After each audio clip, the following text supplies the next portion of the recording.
жаңадан шыққан QR, не налог дегендер қатты поджимать етіп жатыр. Сол жақтары керемет бізге халыққа кері әсерін тигізіп жатыр. Қалтамызға қалатын какой-то бір осының бір 3-5% налогқа кетіп жатыр. Сояқ біздің қалтамыздан қағып, жай простой смертный народ дейміз ғой бізді. Соларды қатты ақсаңдаттырып жатыр. Қазір жиі алады ма жалпы сіздің өнімдеріңізді? Жоқ, бір жиі бұрынғыдай жиі алмайды. Өйткені халықтың тұрмысы кішкене төмендеген. Өйткені магнумдар бар, нелер бар деген сияқты, оның үстіне қазір халқымызда действительно ақша жоқ. Ком услугасы бар, басқасы бар, баланы оқытады, үйтет бүйтет, содан мынандай товарға кішкене ақшасылары кем болып жатыр. Бұрынғыдай саудамыз жоқ қазір. Жалпы алдағы уақытта қалай болады деп ойлайсыз, бағалары түсе ме екен, көтеріле ме? Баға түсе алмайды. Оған себеп налог. Жай қарапайым халықтың қалтасын қатты қағып жатыр бұл нәрсе. Өкімет не ойлайтынын білмеймін. Бұлдың аяғы бір қатты бір шиеленіске баратын сияқты. Өйткені ашынған халық көтерілетін болса, налогың бар ма, басқаның бар ма, бәрін реттейтін бір жақсы бір депутат керек сияқты бізге. Шындап келгенде. Өйткені бұны бір білмеймін, қандай оймен жасап атқандарына біз вообще өзіміз түсінбейміз, шын айтса. Ал бізден басқа журналистер келіп, сіздердің осылай жағдайларыңызды сұрады ма?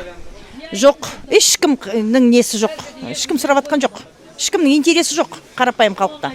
Ана миллиондап, миллиардтап алып атқан депутаттар, ондайлардың ғана өмірлері жақсы шығар. Өз өмірлерімен салыстырып, қарапайым халыққа осындай бір нелер қойып жатыр, заңдар шығарып жатыр. Біз енді мына етті аламыз ғой. Бұны сатып болғаннан кейін, мысалы мен 300 мыңға ет алсам, мен оны сатамда ақшасын беруім керек. Одан кейін мен үстінен бір 20-30 мың теңге пайдасын көремін. Енді үш жерде тұрғаннан кейін еңбегім. Енді бізге қазір мынаны шығарып қойды, бұған сразу 1% кетеді. 1 теңге кетеді ғой енді. Одан кейін 3% налогыға кетеді. Сонда біз 4% барлық сатқанымыздан беріп жатырмыз да. Мен өзім жеке товарым емес ол. Мен оны алып кеп сатамын, иесіне қайтадан ақшаны беремін. Сонда үстінде бізге бәрінен ақша налог ұстап жатыр ғой енді. Сол дұрыс болмай жатыр да, бүкіл халыққа қазір бәрінің, қазір кімнен сұрасам да осы әңгіме болып жатыр міне. Биылдан бастап осы налог деген бізге қосып жатыр. Алдағы уақытта жалпы қалай болады деп ойлайсыз? Баға түсе ме екен, арзандай ме екен? Енді біз естуімізше айтып кетіп жатады осы магазинде істейтіндер. Бағаны көтермесек болмайды, көтереміз, өйткені налогымыз көтеріліп жатыр дейді. Бізге наличка ақша керек деп сұрайды көбісі.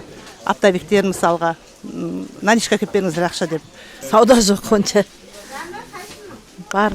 Неліктен сауда жоқ деп ойлайсыз? Білмеймін, адамдарда кризис, ақша кішкене, ақша жоқ қой халықта ақша.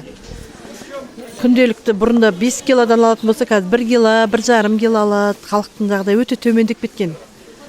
Зарплата оған сәйкес келмейді.